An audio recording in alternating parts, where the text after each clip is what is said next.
জনগণ ব্যর্থ করে আইএসএফকে পার্লামেন্টে পাঠাবে।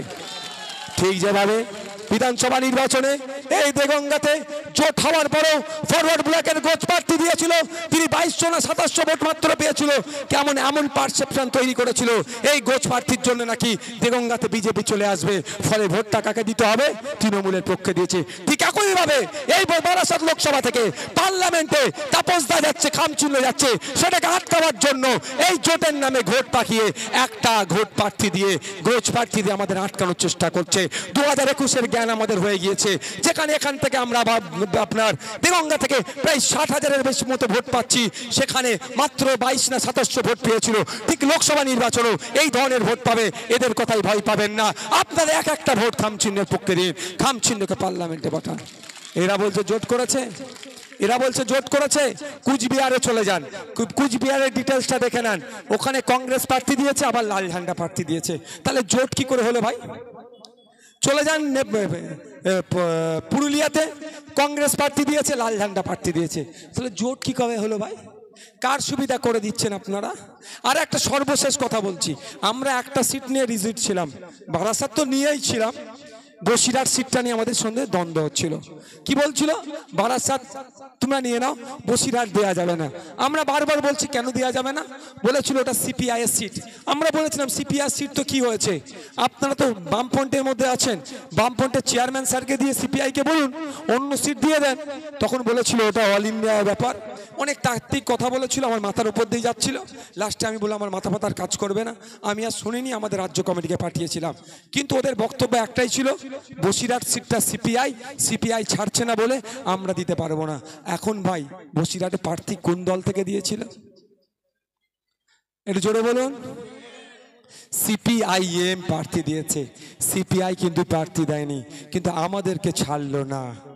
আপনাদের বলে দিচ্ছি, আমি চ্যালেঞ্জ করে যাচ্ছি, যে বসিরহাট সিটটা নিয়ে এত করছে, ওখানকার জনগণ বুঝতে পারছে যেখানে সহজেই আক্তার রহমান বিশ্বাস খামচিহ্ন পার্লামেন্টে যেত, কিন্তু যেভাবে নোংরামি করেছে আপনারা দেখতে পাবেন বসিরহাটের মানুষেরা এই বামপন্থীদেরকে, সিপিআইএম কে যোগ্য জবাব দেবে, জামানত জব্দ হবে বসিরহাট সিটটা। তাহলে জোট করছে, জোট করার চিন্তা ভাবনাই নাই, কারণ ওরা দেখে নিয়েছে সংযুক্ত মোর্চার একটাই প্রার্থী জিতে বিধানসভার মধ্যে গিয়ে কিভাবে ছুচোবাজির মতো কাজ করছে। একদিকে একটা বাকি এক আলাদা সাইডে 293টা নওশাদকে আটকে রাখতে পারছে না। এই আওয়াজ যদি পার্লামেন্টে চলে যায়, এদের রাজনৈতিক কারবার বন্ধ হয়ে যাবে। এদের একটাই ডায়লগ কি জানেন? আমি বেশি বলবো না, কারণ আমাদের পার্টির কিছু গাইডলাইন আছে। আর আমি বারবার একটা কথা বলেছি, যখন আমাদের সম্পর্কে বাজে মন্তব্য করছিল, আমাদেরও কয়েকজন টেম্পটেড হয়ে যাচ্ছিল, আমি ক্যামেরার মাধ্যমে, মিডিয়ার মাধ্যমে বলেছিলাম সিনিয়র লিডারদের সম্পর্কে কেউ বাজে মন্তব্য করবে না, পার্টি সিপিএম পার্টি সম্পর্কে কেউ বাজে মন্তব্য করবে না। আমাদের বলা বন্ধ হয়ে গেছিল, কিন্তু আজও পর্যন্ত মোহাম্মদ সেলিম সাহেব, বিমান স্যারের কাছ থেকে আমি আশা করেছিলাম অন্তত এই বার্তাটা দেবে যে আইএসএফের সাথে আমরা একটা সময় একসাথে জোটেছিলাম, আইএসএফের নেতৃত্বদেরকে তোমরা খারাপ ভাষা ব্যবহার করো না। কিন্তু দুঃখের বিষয় কোনো বক্তব্য তাদের মুখ থেকে আসলো না। তাহলে বকলমের ভিতর থেকে কি সুরসুরি দিচ্ছিল নাকি আইএসএফকে গালাগালি দেওয়ার জন্য? সাম্প্রদায়িক দল, মৌলবাদীর দল রাতারাতি হয়ে গেল আইএসএফ। তারপরেও বলবো আমি যে এরা চায় না বঞ্চিত মানুষের কণ্ঠ পার্লামেন্টে যাক, এরা চায় কি সব টিউনিং করা লোকগুলোকে যাক। আর আমাদের টিউনিং করার কোনো জায়গা নয়। মানুষের কণ্ঠে যত ইচ্ছা বলো, সংবিধানকে সামনে রেখে আইনকে মান্যতা দিয়ে বলো, তোমাকে আমরা বলেন তোমার পেছনে আমরা সাপোর্ট করবো, তোমার হয়ে আমরা গলা ফাটাবো।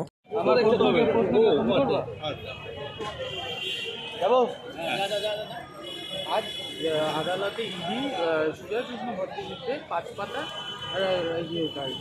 এবং তারপরে 3 পাতায় তার ভয়েস রেকর্ড এবং 2 পাতায় তার 134 কোটি সম্পত্তির যে সেটা, কিন্তু আদালত এতে খুশি নয়। আদালত আরও নিরপেক্ষভাবে তদন্ত করতে। দেখুন, এই তদন্ত প্রক্রিয়াতে যেভাবে নাটক চলছে, আমি নাটক বলছি কারণ লিপসন হাউস কোম্পানির অফিসে গিয়ে রেড করার সময় তার কোম্পানিতে যেভাবে 14টা ফাইল ডাউনলোড করলো, সার্চ ইঞ্জিনে গিয়ে যেভাবে সার্চ করলো, এর থেকে তো আমাদের কাছে একটা জিনিস স্পষ্ট যে তদন্তের গতিকে রুদ্ধ করা হচ্ছে, বিপথে পরিচালিত করা হচ্ছে। তারপরে কি দেখলাম, কালীঘাটের কাকু সুজয় কৃষ্ণ ভদ্র মহাশয় যে তার ভয়েস টেস্ট নিতে হবে, নিতে হবে করতে করতে দীর্ঘদিন পার করে দিল, টাইম কিল করা হচ্ছে। অবশেষে আদালতের ধমক খেয়ে তাকে যখন নিতে গেল হসপিটালে, সে শিশু বেডে চলে গিয়েছিল। তার বেশ কিছুদিন পরে ভয়েস টেস্ট হওয়ার পরেও আমরা রিপোর্ট পাচ্ছিলাম না। শুধু টাইম কিল হচ্ছে। যে ডেটা আপনারা আদালতে দিয়েছে, আদালত তাতে সন্তোষজনক বলে মনে করছে না। তো আদালতের যে বিচারাধীন ব্যবস্থা, তবে তার পিছনে এখানে একটা কথা বলবো, আমার যেন মনে হচ্ছে এই তদন্তের গতিকে রুদ্ধ করা হচ্ছে, স্লোয়ার গতিতে তদন্তকে এগিয়ে নিয়ে যাওয়া হচ্ছে। শুধু সময় কিল হচ্ছে, এই ভোট আসছে এর বৈতরণী পার করার চেষ্টা চলছে। কোনো জায়গায় যেন একটা কিছু সেটিংয়ের একটা গন্ধ পাওয়া যাচ্ছে। আমরা চাইব যারা দুর্নীতি করেছে, সে যে কেউ হতে পারে। যদি দিল্লির মুখ্যমন্ত্রী জেলে থাকতে পারে, জেলে রাখে, যদি আপনার ঝাড়খণ্ডের মুখ্যমন্ত্রীকে জেলে রাখে, বা বিভিন্ন উপমুখ্যমন্ত্রী এখন জেলে আছে, বিভিন্ন মিনিস্টাররা জেলে আছে, বিভিন্ন রাজনৈতিক নেতারা জেলে আছে, তাদের নামে এই এত হেভি অভিযোগ না থাকার ফলেও, তাহলে আমাদের রাজ্যে যারা দুর্নীতি করেছে, দুর্নীতির যারা হোতা, তারা এখনো বাইরে ঘুরছে। যারা দুর্নীতি করেছে তাদেরকে দ্রুত জেল হেফাজতে নেওয়া হবে। বীরভূমের তৃণমূল কংগ্রেস প্রার্থী শতাব্দী রায়, তিনি রোজকার মতন আজও ভোট প্রচারে বেরোন এবং স্থানীয় ভোটার একজন তাকে প্রশ্ন করেছেন যে উন্নয়নের কাজ কী করেছেন, তখন তাকে ইডিয়ট বলে কটাক্ষ। কেমনভাবে দেখছেন ব্যাপারটাকে? দেখুন, তৃণমূল কংগ্রেসের যে ঔদ্ধত্য, এই যে কোশ্চেন করলে উত্তর দেব না, বা দেওয়ার মতো তো জায়গা নাই। উনি তো একাধিকবারের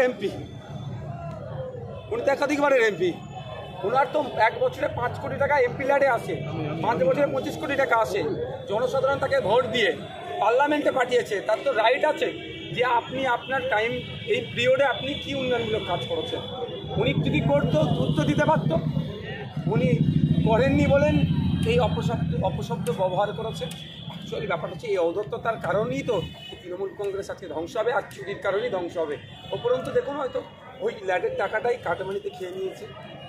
এসএসসির চেয়ারম্যান সিদ্ধার্থ মজুমদার প্রশ্ন তোলেন, 5,000 জনের বিরুদ্ধে অবৈধ চাকরি পাওয়ার অভিযোগ উঠেছে, তবে 26,000 জনের চাকরি কেন বাতিল করা হলো? এই নিয়ে চ্যালেঞ্জ জানিয়ে সুপ্রিম কোর্টে গেছে। যে 5,000-এর কথা বলছেন এসএসসির চেয়ারম্যান স্যার, উনি কি কোর্টে গিয়ে কথা বলেছিলেন? কলকাতা হাইকোর্ট বারবার এই ধরনের প্রশ্ন, হাইকোর্টে গিয়ে এই ধরনের প্রশ্নের সম্মুখীন হতে হয়েছিল। হ্যাঁ, যোগ্য প্রার্থীদের লিস্ট চেয়েছিল, সেই সময় কি লিস্ট প্রোভাইড করেছে? শুধুমাত্র পাবলিকের যেভাবে গুমড়ে আছে, পাবলিকের জনবিস্ফোরণের সম্মুখীন হতে পারে এই ভয়ে তারা তড়িঘড়ি ছুটেছে এবং ভুল তথ্য পরিবেশন করছে। এখন সুপ্রিম কোর্টে ইতিপূর্বে কেসটা নিয়ে গিয়েছিল, সুপ্রিম কোর্ট কিন্তু চিফ জাস্টিসকে দিয়ে হাইকোর্টে গিয়েছে। শুধু টাইম কিল ছাড়া আর জনগণের ট্যাক্সের টাকাকে উচ্ছন্নে পাঠানো ছাড়া আর কিছু নয়। রাজ্য সরকারের উচিত হবে, এসএসসির উচিত হবে ভুল স্বীকার করে নিয়ে স্বচ্ছতার সাথে মেধার ভিত্তিতে নিয়োগ দিয়ে। 2015 সালে উচ্চ মাধ্যমিক চাকরি প্রার্থীদের পরীক্ষা দিয়েছিলেন, কিন্তু কাউন্সিল হয়ে গেলেও তাদের নিয়োগ হয়নি। তাদের ধর্নার আজকে 500 দিন, তাদের দাবি একটাই, নিয়োগ চাই, না হলে বিচার চাই। দেখুন, এটা শুধু নয়, মুখ্যমন্ত্রী ওয়ার্ড মাস্টারকে তুলে দিয়ে হেলথ ফেসিলিটি ম্যানেজার করেছিল, ওনার শখের পদ তৈরি করেছিলেন। মাদ্রাসায় তখন 10,000-এর উপরে শূন্যপদ আছে। বিভিন্ন ক্ষেত্রে আপনি দেখুন না, আপনার বনসহায়ক পদে নিয়োগের ক্ষেত্রে, ফায়ার ব্রিগেডে নিয়োগের ক্ষেত্রে মুখ্যমন্ত্রী নিজের দপ্তর গ্রুপ ডি, সেখানেও নিয়োগে দুর্নীতি হয়েছে, এই অভিযোগ তুলে আন্দোলন হচ্ছে। অ্যাকচুয়ালি রাজ্য সরকারটা দুর্নীতিগ্রস্ত হয়ে পড়ছে। যে টাকা তুলেছে, একটা যদি 10টা যদি পদ থাকে, শূন্য পদ, 100 জনের কাছ থেকে টাকা তুলেছে, 10 টাইমস বেশি তুলেছে। যদি এই নিয়োগগুলো হয়ে যায়, বাকিরা যারা টাকা দিয়েছে তারা যাকে ছিঁড়ে খাবে, সেই জন্য সুকৌশলে এগুলোকে ঝুলিয়ে রেখেছে। তবে এই অন্যায় আর বেশি দিনের নয়, মেধার ভিত্তিতে নিয়োগ হোক। এই আওয়াজ তুলছি যেমন আমরা, জনগণেরও উচিত হবে তার বাড়ির সন্তানগুলোকে এই সেই 550-এর ফর্ম ফিল আপ করে, 330 টাকার ফর্ম ফিল আপ করে যাতে চাকরি পায়, এই 20 লাখ, 30 লাখ, 25 লাখ, বা এই যে রেট বেঁধে যে চাকরি হচ্ছে, এটা যাতে বন্ধ করা যায়, এই জন্য গণতান্ত্রিক প্রক্রিয়াতে জবাব দিতে হবে ভোটের মাধ্যমে। আরেকটা বিষয়, সেটা হচ্ছে জেলে গিয়ে কালীঘাটন সাহুকে জেরা করতে যায় সিবিআই। পাশাপাশি নিয়োগ দুটিকাণ্ডে দ্রুত সুজয় কৃষ্ণ ভদ্রের সাথে অয়নশীল এবং শান্তনু বন্দ্যোপাধ্যায় জেরা করতে যায় কেন্দ্রীয় তদন্তকারী সংস্থা সিবিআই। 100 বার করুক না, এত দেরি হচ্ছে কেন? কচ্ছপের গতিতে কেন সিবিআই চলছে, কেন্দ্রীয় এজেন্সি? আমরা চাইছি চিতার গতিতে চলুক। শিক্ষকের অভাবে শিক্ষা প্রতিষ্ঠানগুলো বন্ধ হতে চলছে। আমরা যারা শ্রমজীবী মানুষ, আমাদের ছেলে মেয়েদেরকে আমরা ওই কর্পোরেটদের পরিচালিত স্কুলে ভর্তি করাতে পারছি না। আমাদের আর্থিকভাবে স্বাবলম্বী নয়, আমরা আর্থিকভাবে দুর্বল। আমরা সরকারি স্কুলে পাঠিয়ে আমাদের ছেলে মেয়েদের শিক্ষা ওখান থেকে নিতে চাই, কিন্তু শিক্ষকের অভাবে শিক্ষা প্রতিষ্ঠানগুলো বন্ধ হতে চলেছে, বা আমাদের ছেলেদের মেধাগুলো অঙ্কুরে বিনষ্ট হচ্ছে। এই সমাধানকে গুরুত্ব করবে। আশা করব কেন্দ্রীয় এজেন্সি দ্রুততার সাথে কাজ করুক এবং যারা এর সাথে যুক্ত তাদের প্রত্যেককে শাস্তির ব্যবস্থা করে নতুন করে তাদের প্যানেল বার করে স্কুলগুলোতে যাতে শিক্ষক যায় এবং আমাদের ছেলে মেয়েরা যাতে শিক্ষা অর্জন করে তার ব্যবস্থা হোক কোর্টের মাধ্যমে। Thank you. Thank you.